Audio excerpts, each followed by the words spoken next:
Assalamualaikum warahmatullahi wabarakatuh. Perkenalkan, nama saya Osi Miranda dengan NIM 2104266. Baiklah, di sini saya akan mempresentasikan dengan mata kuliah pengembangan organisasi yang diampu oleh Bapak I.I. Pramana, STMT. Yang pertama yaitu pertemuan 1 akan membahas tentang karakteristik organisasi sebagai suatu sistem.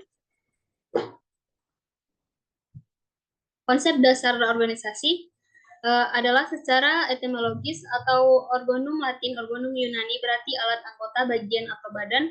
Organisasi adalah sebuah entitas sosial yang terdiri dari sekelompok orang yang bekerja sama untuk mencapai tujuan bersama. Tujuan ini bisa bersifat profit berorientasi pada keuntungan atau non-profit berorientasi pada pelayanan masyarakat. Adapun unsur-unsur organisasi. Yang pertama yaitu tujuan. Setiap organisasi memiliki tujuan yang jelas dan spesifik. Tujuan ini menjadi pedoman bagi seluruh aktivitas organisasi. Yang kedua yaitu anggota. Anggota organisasi ini adalah individu-individu yang memiliki peran dan tanggung jawab masing-masing. Mereka saling berinteraksi dan bekerja sama untuk mencapai tujuan organisasi. Yang ketiga yaitu ada struktur. Struktur organisasi ini adalah kerangka kerja yang mengatur hubungan antar anggota organisasi. Struktur ini hubungan antara organisasi-organisasi. Struktur ini menentukan hierarki, pembagian tugas, dan wewenang. Yang terakhir yaitu budaya. Budaya organisasi ini adalah nilai-nilai norma dan keyakinan bersama yang dianut oleh anggota organisasi. Budaya ini membentuk identitas organisasi. Dia mempengaruhi perilaku anggota. Yang selanjutnya itu ada fungsi organisasi. Mencapai tujuan yang pertama, organisasi ini dilakukan untuk mencapai tujuan tertentu profit maupun non-profit. Yang kedua yaitu meningkatkan efisiensi organisasi, berusaha untuk mencapai tujuan dengan cara yang paling efisien, yaitu dengan meminimalkan biaya dan memaksimalkan hasil. Yang ketiga yaitu memenuhi kebutuhan anggota. Ini adalah organisasi juga berfungsi untuk memenuhi kebutuhan anggota, baik itu kebutuhan sosial, ekonomi, maupun psikologis. Dan yang terakhir yaitu beradaptasi dengan lingkungan, yang dimana ini adalah organisasi harus mampu beradaptasi dengan perubahan lingkungan yang harus terjadi. Selanjutnya yaitu organisasi sebagai sistem. Organisasi sebagai sistem ini adalah sekumpulan elemen yang saling berinteraksi dalam suatu kesatuan yang utuh dan secara simultan berproses ke arah tercapainya tujuan tertentu.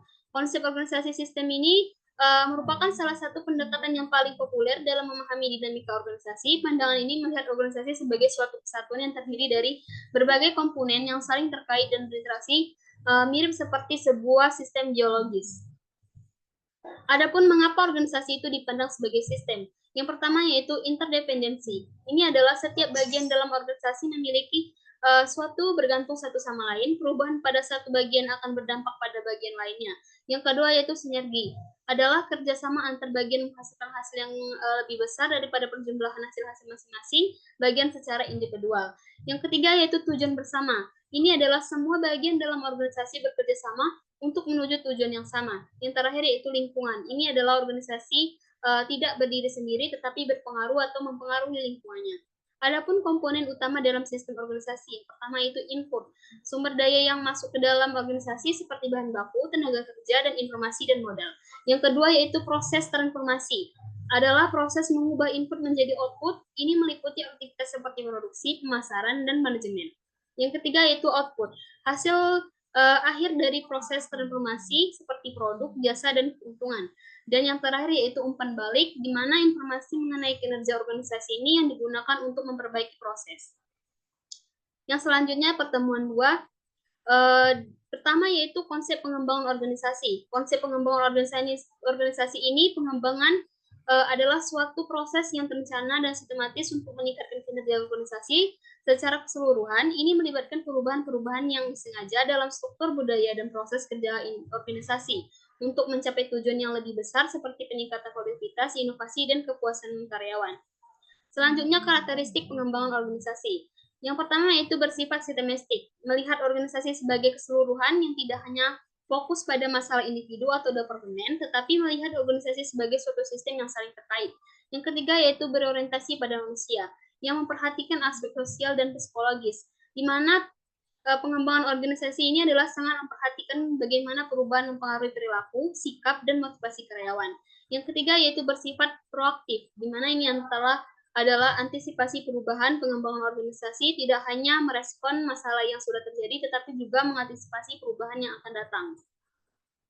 Adapun tujuan pengembangan organisasi, yang pertama yaitu meningkatkan kinerja, adalah memperbaiki efisiensi, efektivitas, dan produktivitas organisasi. Yang kedua yaitu memperkuat budaya organisasi, membangun nilai-nilai bersama, meningkatkan motivasi, dan meningkatkan komitmen karyawan.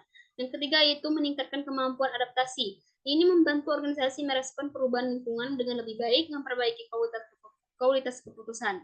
Yang keempat yaitu meningkatkan kemampuan organisasi dalam mengambil keputusan yang strategis. Yang terakhir yaitu memperkuat hubungan antara anggota yang kerjasama dan komunikasi antar individu dan kelompok dalam organisasi.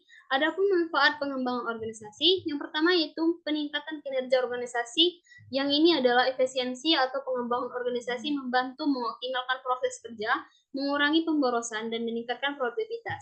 Yang kedua yaitu peningkatan kepuasan karyawan. Motivasi adalah pengembangan organisasi menciptakan lingkungan kerja yang positif dan mendukung pertumbuhan karyawan. Yang ketiga yaitu peningkatan adaptasi terhadap perubahan fleksibilitas. Pengembangan organisasi ini membantu organisasi menjadi lebih fleksibel dalam menghadapi perubahan lingkungan bisnis. Dan yang terakhir yaitu peningkatan budaya organisasi, yang dimana nilai-nilai bersama pengembangan organisasi ini membantu membentuk dan memperkuat nilai-nilai organisasi yang positif. Yang selanjutnya yaitu materi sejarah pengembangan organisasi. Pengembangan organisasi ini berawal pada tahun 1940-an dan 1950-an. Dengan Kurt Lewin sebagai salah satu pelopor utamanya, Lewin mengembangkan konsep penelitian tindakan dan dinamika kelompok yang menjadi dasar pengembangan organisasi. Pada era ini, National Training Laboratories atau NTL mulai menyelenggarakan sekelompok pelatihan scientifitas atau T-Groups tahun 1960-an menjadi titik penting di mana PO mulai dikenali sebagai bidang tersendiri. Douglas McGraw dengan teori X dan Y-nya, serta Richard Beckhardt yang memberikan definisi formal pengembangan organisasi memberikan kontribusi yang signifikan.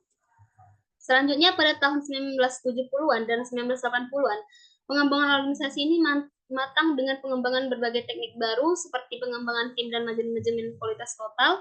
Fokus mulai bergeser ke perubahan sistem organisasi yang lebih luas. 1990-an dan awal 2000-an ditandai dengan adaptasi pengembangan organisasi terhadap globalisasi dengan perubahan teknologi. Konsep organisasi ini pembelajar dan pendekatan berbasis kekuatan seperti Appreciative Equine menjadi populer. Dalam dekade terakhir, pengembangan organisasi ini terus berkembang menghadapi tantangan abad ke-21 dengan fokus pada keterlibatan karyawan, keragaman, inklusi, dan berkelanjutan organisasi.